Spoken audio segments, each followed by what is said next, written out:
Tu t'es déjà sûrement demandé pourquoi il y a des powerlifters qui ont des quads absolument pas développés alors qu'ils ont des squats absolument monstrueux. Salut à tous, je m'appelle Guillaume, je suis dans ma deuxième année de force athlétique et aujourd'hui on va voir pourquoi le squat n'est pas forcément le meilleur moyen pour prendre des quads. Mais avant je t'invite à t'abonner et activer la cloche pour ne louper aucune de mes futures vidéos. Sans plus tarder, passons à la vidéo.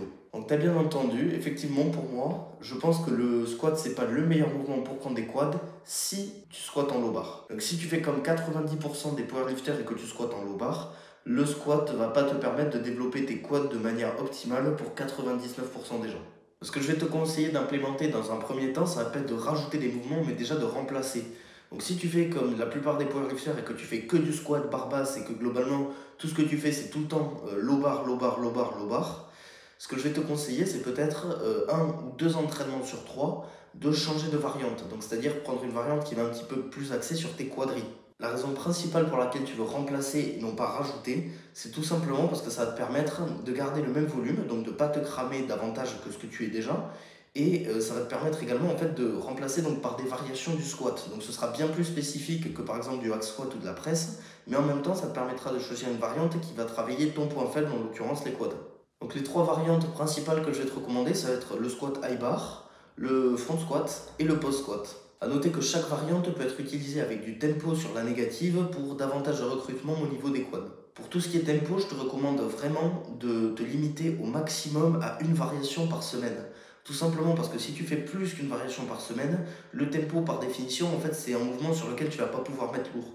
Donc si tu mets juste une variation légère par semaine, ça va. Si tu commences à en mettre deux, en fait, ça veut dire que deux entraînements sur trois sont légers et donc forcément tu vas perdre ton aisance avec des charges plus lourdes en fait, tout simplement. On arrive maintenant à la deuxième et dernière étape pour rattraper un point faible au niveau des quads.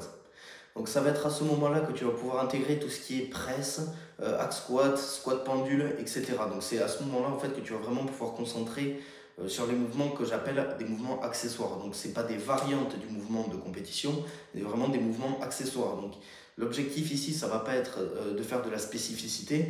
L'objectif, ça va tout simplement être de prendre les exercices qui vont te rapporter le plus de stimulus hypertrophique en fait, tout simplement. Donc c'est dans cette partie que tu vas chercher en fait à prendre du muscle. Donc le fait de prendre du muscle, ça va évidemment t'aider à devenir plus fort et donc à produire plus de force sur ton mouvement de compète. Il y a une seule chose que je vais te conseiller quand tu sélectionnes tes exercices, ça va être d'éviter les mouvements à forte tension de contraction pour les quadris. Pourquoi est-ce que tu veux éviter ce genre de mouvement? Tout simplement parce que si on prend l'exemple d'un leg extension, arrivé en haut du mouvement, donc quand tu es dans une contraction maximale, c'est là où en fait le mouvement est le plus compliqué. Or, quand tu arrives sur un squat en compète, tu sais très bien que c'est pas le moment où tu es tout en haut qui est le plus compliqué, c'est toujours arriver en bas. Donc il faut vraiment que tu arrives en fait à répliquer des mouvements qui ont plus ou moins le même schéma. Donc par exemple, tu vas prendre du hack squat, même de la presse ou quoi que ce soit, même si c'est un petit peu plus dur au milieu que tout en bas, c'est pas très grave, mais c'est vraiment inutile pour toi, je te le répète encore, c'est vraiment inutile de prendre des mouvements qui sont compliqués en fait quand tu es en contraction maximale. Maintenant, ce que je vais te recommander pour tes mouvements accessoires, ça va être simple, c'est tout simplement de ne pas en faire trop. Moi, ça m'est arrivé où je faisais mes squats et à la fin des squats, tu fais un mouvement, puis un deuxième, puis un troisième. Au final, tu te retrouves à faire un entraînement jambes entier, un truc de bodybuilding. Tu as 4 ou 5 exercices, 4 séries par mouvement. Tu vas te flinguer et la séance d'après, tu pourras plus squatter parce que tu seras détruit. Donc, c'est vraiment pas du tout rentable pour toi de faire ça. Vraiment, limite au maximum et en fait, tout ce que tu vas limiter, ça va te donner davantage de force sur le prochain entraînement au niveau de ton squat. Pour éviter ce problème, je te conseille d'utiliser un schéma que j'ai personnellement utilisé et qui a bien fonctionné jusqu'à maintenant. C'est en fait tout simplement le système de progression en série. Donc en fait, tu commences par exemple en 3 séries, ensuite tu vas faire 4 séries, 5 séries, et après tu reviens à 3 séries, mais tu rajoutes un petit peu de poids et tu reprends, etc. Jusqu'au moment où tu n'arrives plus du tout à progresser, et à ce moment-là, tu changes de mouvement, tu changes de série, etc. Et tu changes vraiment tous les paramètres possibles pour avoir en fait un nouveau stimulus hypertrophique. Voilà le schéma que je te recommande d'utiliser. Je suis à peu près certain qu'il va fonctionner, en particulier si tu focalises sur tout ce qui est front squat, high bar et toutes tes variations en fait de squat de base que tu vas passer en variation pour tes quads.